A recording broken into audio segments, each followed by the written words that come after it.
Welcome once again to Heart of a Shepherd. We're in Genesis chapter 29 for our devotional today. And I've titled this devotional using an adage, When the Chickens Come Home to Roost. I invite you to open your Bible with me to Genesis 29. Well, fleeing from his brother who vowed revenge, Genesis 27, Jacob arrived at the place called Bethel in chapter 28. Now, there the Lord appeared to him in a vision. Now, facing an uncertain future and far from home, the Lord affirmed to Jacob that he was chosen to be heir of the Abrahamic covenant. Now, Genesis 29. Now, Jacob was providentially led to his mother's family. Genesis 29 verses 1 through 14. And so we find that Jacob continued his journey eastward, came into the land of the people of the east where his mother's family lived. Now, having traveled 400 to 500 miles, he looked and behold a well in the field, and lo, there were 3 flocks of sheep lying about it. For out of that well, we read, they watered their flocks, and a great stone was upon the well's mouth. Genesis 29 and verse 2. Well, considering the precious nature of water, there was a policy that the stone over the well's mouth could not be removed until all the shepherds gathered with their flocks, in verse 3. But far from home, Jacob asked the local shepherds, Know ye Laban, the son of Nahor? And they said, We know him. And he said unto them, Is he well? And they said, He is well. And behold, Rachel, his daughter, cometh with the sheep. Verse 5 and 6. Well, breaking the rule to keep the mouth of the well sealed until all the flocks were present, we read that Jacob rolled the stone from the well's mouth in verse 10 and watered the flock of Laban, his mother's brother, which Rachel, the daughter of Laban, tended. Now, unable to contain his joy, Jacob, we read, kissed Rachel, lifted up his voice, and he wept, and he told her that he was her father's brother, that is his relative, and was Rebekah's son, Rebekah and Laban being siblings. And she ran, in chapter 29, verse 11 to 12, she ran and told her father. When Laban received news that his nephew, the son of his sister Rebekah, had come, we read that he, that is Laban, ran to meet him and embraced him and kissed him and brought him to his house. Now, I want to make a note here. Again, we have this close marriage that is forbidden today because of the degradation, I guess would be a good word, of the genetics since this time. Now, as we're reading this story about Jacob and Isaac and Esau and Rebekah and Rachel, we're looking 3,000 years back. There has certainly been a decline in the genetic health of the human race over those 3,000 years. So it wasn't unusual for there to be close marriages in that time 3,000 years ago. However, later it would be forbidden in the law. Well, that takes us back. Let's consider then Jacob, I said 3,000, it's really 4,000 years ago because we're looking at pre-Egypt, pre the time of Moses. Now, continuing.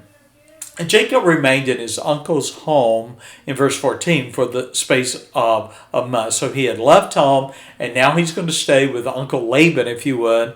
And he stays there for a month.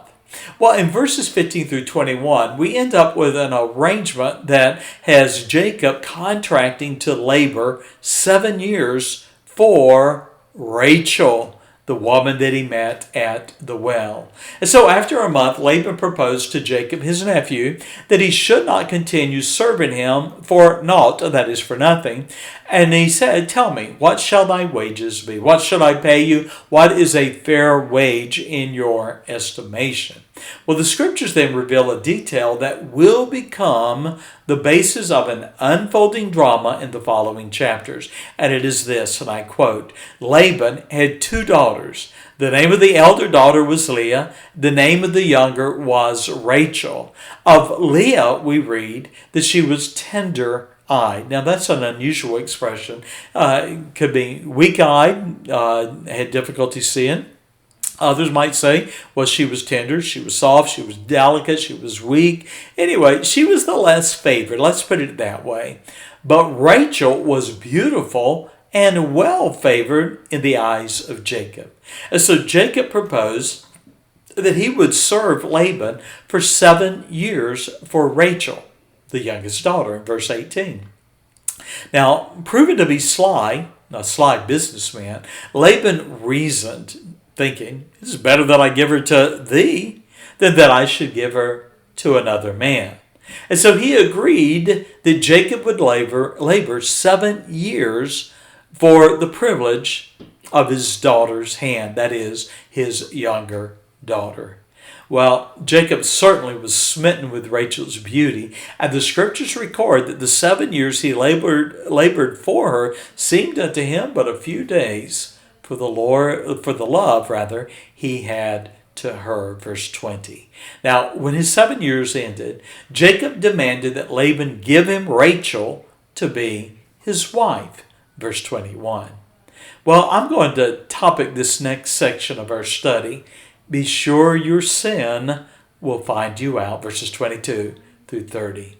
Now, understanding the pains of deception, Jacob soon learned he had met his match through dealings with his uncle Laban, a master of trickery and chicanery. Because the bride's face was veiled at the wedding ceremony in modesty for the wedding feast, Jacob did not discover he had married Leah, Laban's older daughter, until the morning after the wedding.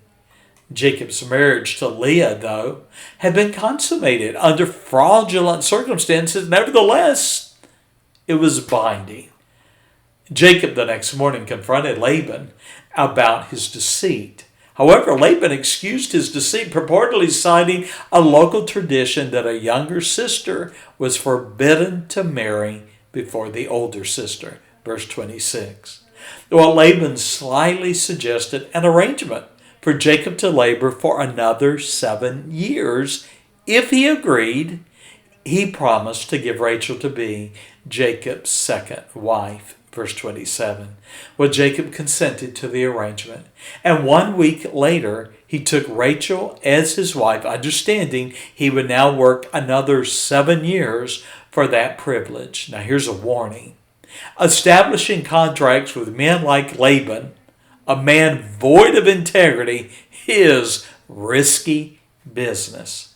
Well, Laban kept his agreement, and Jacob found himself the husband of not one wife, but 2 wives, and now he's entangled in the sin of bigamy.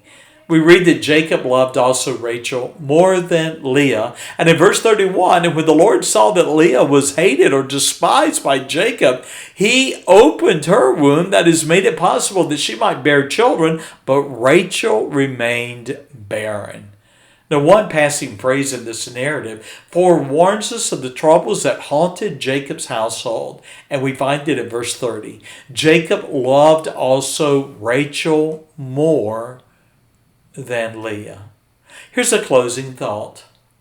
There is an old idiom that reads, chickens come home to roost. In other words, it is the nature of chickens to come home to their roosting place at night.